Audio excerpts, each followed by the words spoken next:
You're listening to Stealing from Wizards, Volume 3, Kidnapping, by R.A. Consul.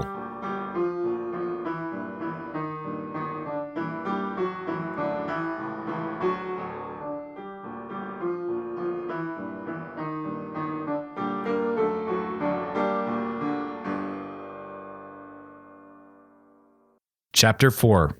Home. The wonderful thing about crossing the bay on the upper deck of the Princess was the freedom from other students. That's the complete list. Everything else about it was pretty poor. It was cold and windy, and the benches were built to endure exposure to the elements with little consideration for the backsides of passengers. A generous person might claim the view was good, but the welded fence, which kept students from slipping into the choppy waters of the bay, obstructed it. Even if it hadn't, the muted colors, scents, and sounds of the Blandlands were uninspiring at their best, and this vantage was particularly bleak. There was nothing to see, nothing to do, and the main form of entertainment was whatever stories Charlie told. The problem with these limited qualities was that they were terribly fragile. All it took to shatter the enjoyment of the voyage was a few students choosing to forsake the warmth and comfort of the interior with the will to ruin someone else's day. In all of Avalon Academy, there was none quite so suited to the task as Evelyn Lemieux Deese.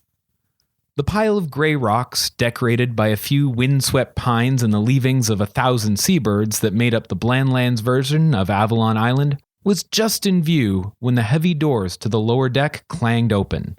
Stepping through was a collection of the most noble students in Kuro's year: Freya Mimirdaughter, Charles Tewkbury III, Dominique Gautier, and leading them as always, the embodiment of insufferable perfection herself, Evelyn. She was not quite her typical immaculate vision of beauty, though. In the Blandlands, she was a dull and faded portrait of her Fey Realm self. The form was right: full cheeks, curly blonde hair, expertly tailored blazer and kilt, but the polish was missing.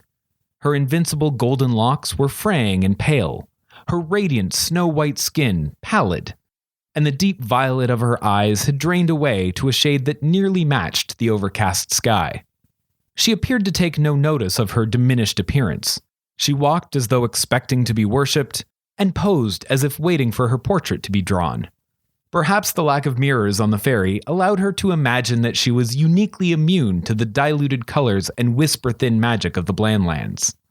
She and her entourage strode up to the bench Kuro shared with the new Firefly, whom Kuro had learned was called Jose, and waited for them to celebrate her presence. When none threw themselves at her feet, she slammed her fists into her hips and demanded the attention they were failing to give her. "There is a rumor that the summer air is on Avalon." She and her noble hangers-on seemed to expect a reaction. Unsatisfied with the blank and disinterested stares they received, Evelyn demanded, "Do you know who it is?" Kuro held back a sigh of frustration. Since ignoring them wasn't having the desired effect, perhaps a bit of flattery would make them go away. "Wouldn't important people like you be told way before me?" he asked, hiding his annoyance to appear respectful of their noble titles, which they had earned through the heroic act of having been born to the right parents. "That is, of course, correct. The noblesse should be the first to know, and it would be treasonous to keep such a secret from them, don't you agree?" A charming giggle and dismissive wave of the hand failed to mask the mortal threat buried in her answer. "It would seem that if any were to know such a thing among those of lower birth, it would be the two of you." She gestured at Kuro and Arthur, who exchanged looks of utter bemusement. Could it be that Evelyn had mistaken their quiet and aloof characters for something other than awkward shyness? Kuro was the first to brave the question. "Us?" Evelyn was unmoved by their confusion and assumed it to be a poor attempt at deception. She crossed her arms and turned up her chin so that she might look down her nose at them, her entourage doing the same. "We have learned that Arthur is a changeling who is in the place of the true heir during the coup d'état. Do not pretend otherwise." Arthur let his head fall back and all of the air drain from his lungs. He had tried to keep that fact a secret. Being a changeling was already cause for wizards to fear and distrust him. Being a famous changeling at the center of a mystery wasn't going to help. He didn't ask how the troublesome rich kids had found out. The answer was probably in the question. They were pampered nobles who got whatever they wanted, whether that was an extra serving of pie or a state secret. So, Evelyn continued, not waiting for Arthur to confirm or deny the accusation, would you be so kind as to tell us what you know of this summer air? Nothing, Arthur said flatly. How can you expect us to believe that? Demanded Dominique, moving to loom over the boys. He had the features of an Acadian, the dark curly hair and the nose like a carpenter's square, but with the height and breadth of an elf, giving him a brutish appearance he enjoyed employing. Talk! I was only a couple of months old when it happened. Do you remember things from when you were a baby? Arthur's inexpressive delivery made it unclear whether his response was dripping with sarcasm or an earnest question. Dominique's failed intimidation unbalanced the brute, and for a moment he seemed to be deciding whether to storm off or throw Arthur overboard. A calming hand on his shoulder from the more composed Evelyn soothed him enough for her to continue the interrogation. And what of you, Kuro? You were in the employ of Phineas Orne, were you not? You must be privy to his knowledge of the coup? Kuro's mind raced to work out a way to escape the situation unscathed, while his body sat frozen. He was allowed to say very little about Phineas if he wanted his heart to continue beating. Even with the wispy remnants of magic in the bay, he could feel his pulse slow just contemplating possible answers to her questions. He chose his words very carefully, making sure not to confirm or deny any involvement with or knowledge of his former master.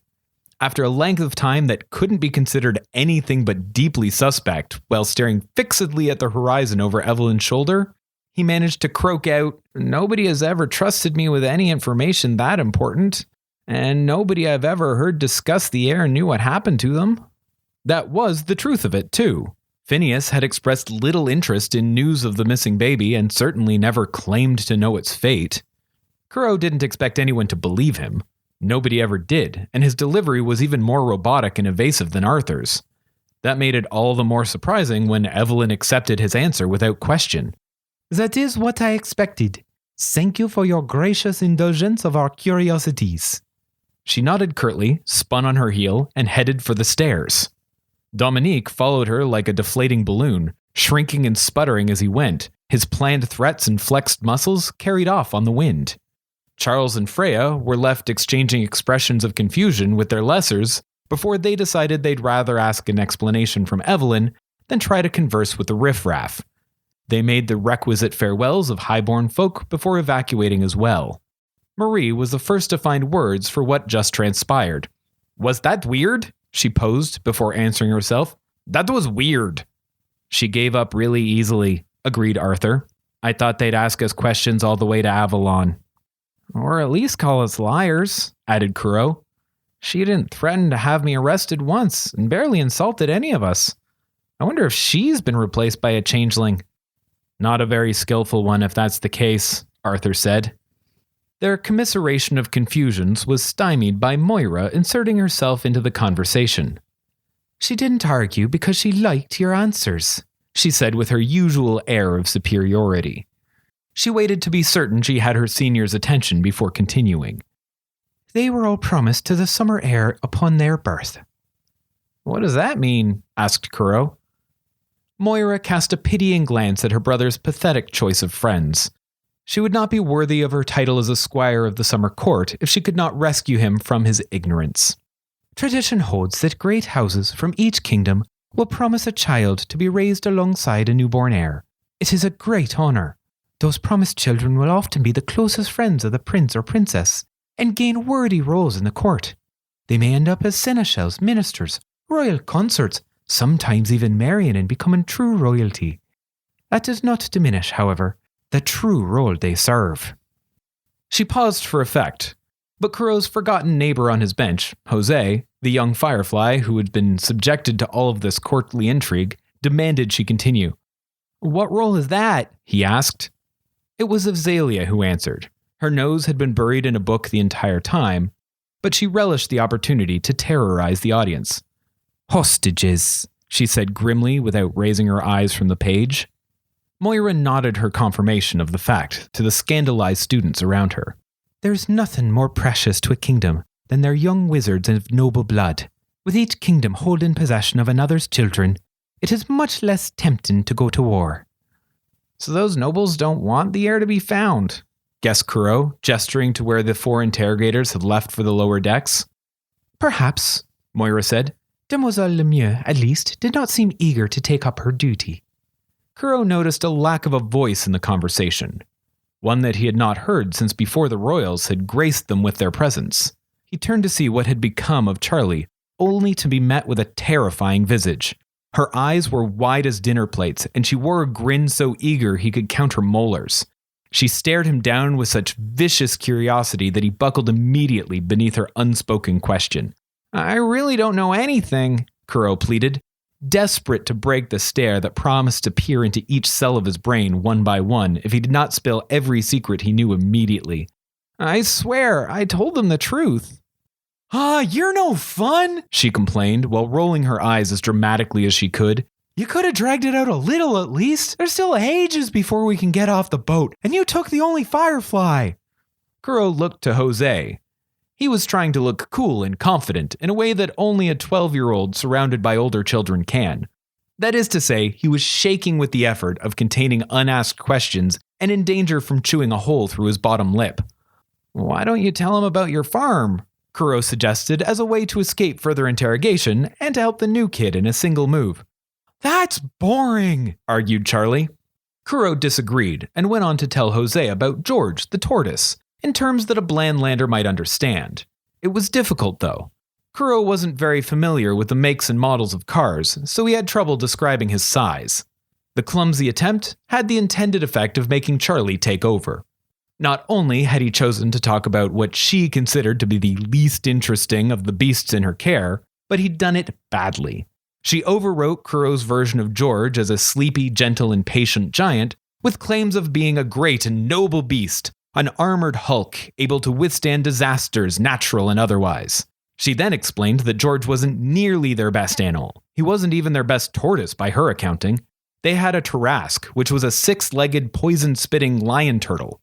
She and Kuro had opposite opinions of what made a creature great. Having lit the kindling, Kuro's work was done. Once started, she could not be stopped, and she regaled them with tales of terrifying beasts she had a hand in raising. Wyverns with venom that could kill a mammoth, mammoths that could topple a fortress, and fortress beetles that had a carapace so thick they could withstand a landslide.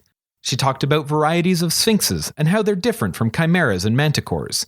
She told them tales of trying to tame beasts whose original owners had neglected or mistreated them, and a harrowing story of an ill-fated flight on a griffin that very nearly killed her. Time slid by quickly with everyone engrossed in Charlie's mostly true stories, though Kuro kept an eye on the approaching island. He had taken responsibility for the Firefly after all, and had to ensure that he got the full experience. Just as they were approaching the shore, he gently nudged Jose, drawing his attention away from Charlie and gesturing to the barren, rocky island the boat was speeding towards. "You won't want to miss this," he said. Kuro had timed his interruption carefully, for the moment when a collision with the shattered landscape of the Blandland side of the island seemed inevitable, but not so long before they swept through the veil as to let a fully formed panic set in. A scream caught in Jose's throat as they failed to crash into the rocky shore, and was reclaimed as a gasp when the boat instead splashed through the veil into the Avalon Academy port. The others on the ship had much the same reaction. It was impossible not to. Returning to the Fey realm after an extended journey through the Blandlands was like pulling cotton balls out of one's ears. Doing so straight into Avalon's spring quarter was like having an orchestra start up at the same moment. Kuro enjoyed watching the new student squint and sputter as he tried to take in the whole of it at once. Flowers and colors he didn't have names for, scents so strong he gagged trying to take them in, but so beautiful that he couldn't help but try again, and sounds so pure that he was immediately lost in the cacophony. That moment was the true reward for taking the trip exposed to the elements on the upper deck. Those below had these experiences piecemeal, the unadorned interior of the ship and the simple grays of the school uniforms helping to make the transition less shocking. The solid walls allowing the students to acclimatize to the mostly milder sense of each other before being walloped by the hurricane force aromas of the island. They didn't know what they were missing. Kuro's return was celebrated by the west wind, who was much weaker out in the Blandlands, or at least more bound by the rules of that world. She whirled around him, tussling his hair and urging him to join her for a run across the island. The bracelet binding Kuro in place stopped her from pulling him away from the boat, and she nearly pulled everyone else overboard in frustration. In the interest of not starting the year by having anyone hurled from the ship, he exited as quickly as he could via normal routes. His friends quickly dismissed the gust of wind which had nearly landed the lot of them as pavement decorations, and Kuro's rapid departure failed to raise an eyebrow. They were instead fixated on why Kuro had stopped. Each in turn caused a mild traffic jam on the disembarkation ramp when they noticed Kuro still standing in the parking lot, patiently waiting for them. They expected him to already be halfway to Autumn Lodge, outpacing the cars and carriages that carried Chateau and Summerhill students to their residences. He explained that he needed to show their new Firefly to the baggage cart, and that he would enjoy the walk with his friends after a summer apart. His explanations were unsatisfying. The others were more than capable of helping to direct Jose, whom Kuro had abandoned on the top deck already, and they just spent the past few hours locked in each other's company. It wasn't that Kuro was lying. He did want to help the new kid and walk with his friends, but neither was that the whole of it. Running didn't bring him the same joy that it should. It had been his greatest freedom, and now every footfall reminded him of his captivity. The stronger the wind blew trying to carry him forward, the heavier he felt. It was a silly thing, he knew. He could still run. He could still outrun all of them. Even so, it felt as though his heart was moving through molasses. He glanced at the offending bracelet. He could have pried it loose and thrown it in the bay out in the Blandlands. He didn't think the magic would be strong enough out there to explode. But then what? He'd just be given another and probably have to pay for the loss of government property. "It's all good," was all he said to his friends. He couldn't tell them. He didn't have the words for it, if such words even existed. Shame? Grief? Anger? It was all of those and none of them. He couldn't bear them not understanding, or worse, laughing, because he had lost something none of them ever had to begin with. So he kept it to himself. They were freed from Azalea and Moira, who were swept off to Summerhill in a grand sedan, with porters and chauffeurs to prevent them suffering any burden. After they dropped their Firefly and luggage with old Pete in the baggage cart, it was just the four. Marie set an unhurried pace while she talked about her boring Blandland summer, which had mostly involved babysitting her brothers and sisters. Her eldest sibling had just turned 12 and she'd hoped he might have been recruited to Avalon as well, but so far she was the only wizard in the family. She had hope for her youngest, who was just 7. She was convinced the child must be doing magic, given how she managed to get cookies no matter the shelf they hid them on or container in which they were sealed. The seasons changed slowly as they walked. The blossoms of spring fell away, replaced by the full leaves of summer, which then died and fell as they moved into the perpetual autumn of their home quarter. They could smell Autumn Lodge before they could see it. The scent of fresh-baked bacon and frying bread carried on the breeze. Then, finally, the lodge became discernible from the forest around it. The long, squat log cabin, with fallen leaves piled up to its windows in the perpetual shade of towering oaks and maples, welcomed them with an open door. The 4 friends didn't take time to appreciate it, however. During the long walk, they had time to forget they had ever left the island. The immobile seasons froze the scenery in time, and their walk was exactly as it had been at the end of every school day. They strolled in and collapsed in their favorite sofa near the crackling central fire. They greeted their classmates and speculated on what the smells emanating from the dining hall might mean for dinner. Demands for quiet circled the room but failed to take root. Familiars either did not understand or pretended not to, and people became impatient, waiting for others to end their conversations, so restarted their own.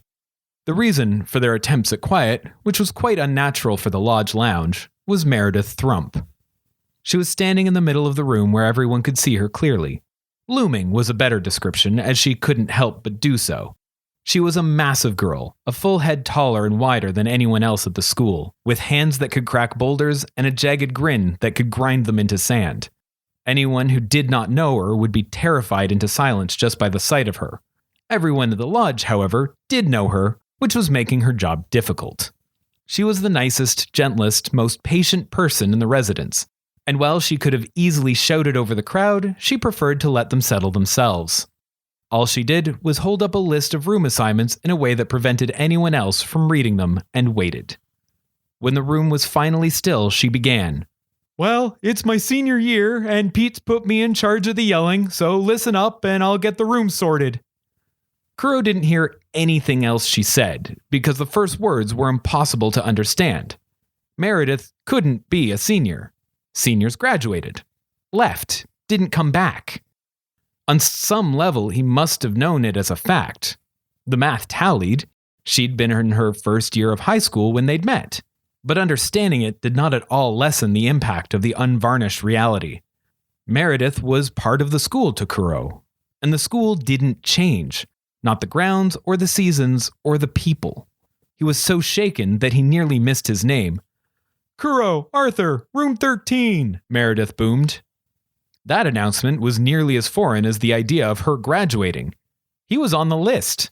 Nothing misplaced, misspelt, or missing. His name was there with all the others, like it belonged. That filled him with a warm glow, almost large enough to push out the devastation Meredith's announcement had wrought. He helped Arthur haul his bag into the room and then threw himself into his new bed. It might have been a new room, but everything was just as he remembered.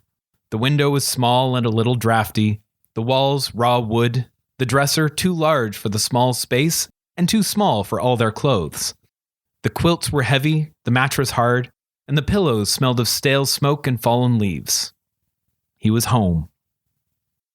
Thank you for listening to Stealing from Wizards. If you liked our show, please consider rating or reviewing on iTunes.